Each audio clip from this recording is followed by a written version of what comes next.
Ya.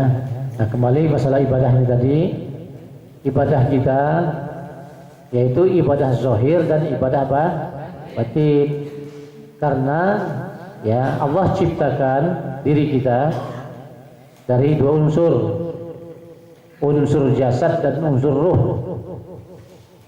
Ya, jasadnya perlu ibadah, ruhnya perlu ibadah. Karena kedua-duanya ini merupakan makhluknya Allah Subhanahu wa taala. Ya, cara jasad kita beribadah tentunya tidak sama dengan caranya ruh kita beribadah. Kalau caranya jasad kita beribadah, ya, kalau kita menggunakan lisan kita, ya harus kita berkata dengan benar. Harus banyak-banyak kita membaca Al-Quran, ya, berbicara dengan baik. Nah, ini caranya ibadahnya jasad namanya. Ya, demikian juga penglihatan. Nah, penglihatan kita ini ya kita melihat yang dibenarkan oleh agama, itu yang kita lihat. Yang nggak dibenarkan oleh agama jangan, karena itu menimbulkan satu ya dosa. Ya, telinga demikian juga. Ya, telinga kita nilainya nilai ibadah dia kalau kita mendengar sesuatu yang berfaedah, ya, seperti kita menuntut ilmu seperti kita sekarang ini, atau kita mungkin mendengarkan nasihat orang, mendengarkan orang membaca Al-Quran dan lain sebagainya. Ini caranya jasad kita beribadah, ya. Nah, itulah peribadatannya jasad. Ya, anggota tubuh kita demikian juga. Ya, tangan kita beribadah ya harus berbuat baik. Ya, jangan nyakitin orang. Ya, kaki kita demikian juga. Jangan kita jalan-jalankan dia ke tempat-tempat maksiat. Nah, jalankanlah kaki itu di tempat-tempat yang ada faedahnya. Ya, itu caranya jasad kita beribadah. Ya. Nah, seperti ibadah khusus umpamanya seperti sholat. Ya. Nah, caranya jasad kita beribadah itu sebagaimana yang diatur di dalam ilmu fikih. Yang namanya sholat itu yaitu menyembah Allah Subhanahu wa taala dengan beberapa perkataan dan beberapa perbuatan, diawali takbiratul ihram, diakhiri dengan salam dalam waktu yang sudah ditetapkan. Nah, itu caranya jasad kita beribadah kepada Allah Subhanahu wa taala. Ada berdiri betulnya, ada rukuknya, ada i'tidalnya, ada sujudnya, duduk di antara dua sujud. Nah, itulah caranya jasad kita beribadah, ya, kepada Allah. Nah, tandanya kita mensyukuri, berarti mensyukuri nama Tuhan, yaitu jasad kita ini, bersyukur kita, ya, diberikan kesehatan, diberikan keimanan. Nah, beda dengan rohani kita beribadah. Kalau rohani kita beribadah, ya, dia itu mengingat Tuhan, ya. Bagaimana pada saat dia sujud tadi itu apa yang dilakukan oleh rohaninya, ya. Apa hakikatnya kalau dia sedang ya membaca Al-Fatihah itu apa hakikatnya, ya. Pada saat dia ruku ini apa hakikatnya, i'tidal apa hakikatnya, waktu dia sujud apa hakikatnya, duduk di antara dua sujud apa hakikatnya, akan gitu. Ya, nah itu caranya rohani kita beribadah. Barulah sempurna, ya, mengamalkan agama tadi sempurna, ya. Jasad dan ruhnya itu beribadah kepada Allah, ya. Yang dilakukan oleh jasadnya ini namanya syiar agama, ya, menunjukkan bahwa kita ini orang yang beragama, mempunyai aturan hidup,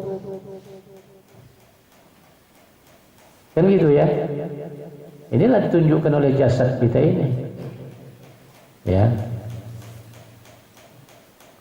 Jadi aturan manusia hidup itu bagaimana aturan dia dengan Tuhan, bagaimana aturan dia dengan sesama manusia, bagaimana aturan dia dengan sesama makhluk.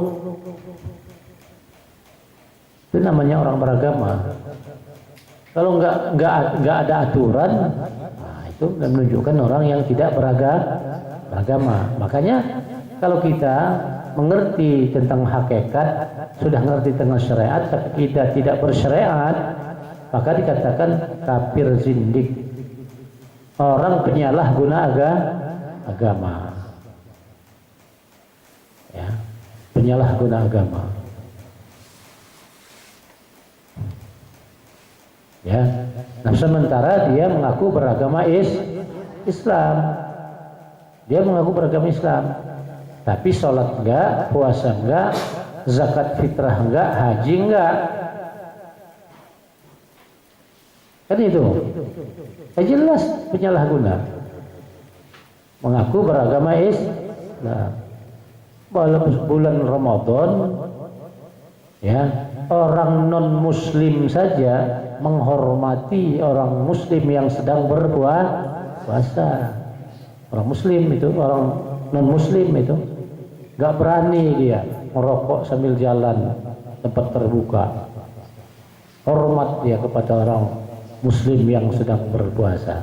Nah kita, ya orang muslim sendiri yang katanya sudah ma'rifat kepada Allah, pada bulan Ramadan puasa tidak, ya, ngerokok seenak dia, dipertontonkan kepada orang banyak.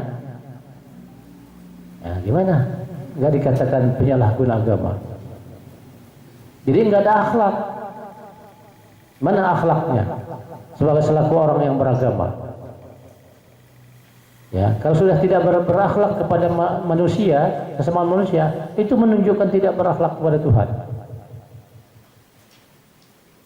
Iya. Kalau kita sudah tidak berakhlak dengan sesama manusia ini, itu menunjukkan tidak berakhlak dengan Tuhan. Sebab yang menurunkan aturan agama itu Tuhan. Jangan kita hanya ya nurutkan logika kita. Apalagi menurutkan logika kita yang tidak berdasar, tersesat ya. Menurutkan logikanya tidak ada dasarnya. Ya, jadi tetap kita ya mengamalkan agama sebagaimana yang dicontohkan oleh Nabi kita Muhammad SAW, itulah yang kita ikuti. Ya. Kalau nyimpang dari itu, walaupun dia mengaku seorang wali sekalipun, jangan diikuti. Ini pesan saya, ya, dengan perjamaah.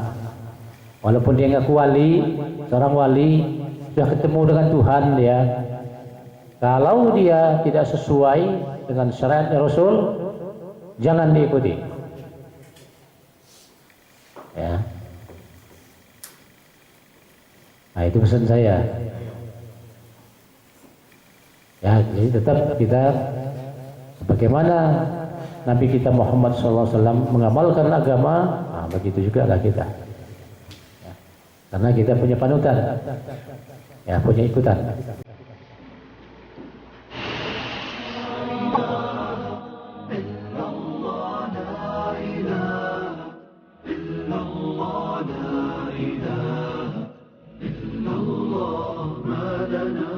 رب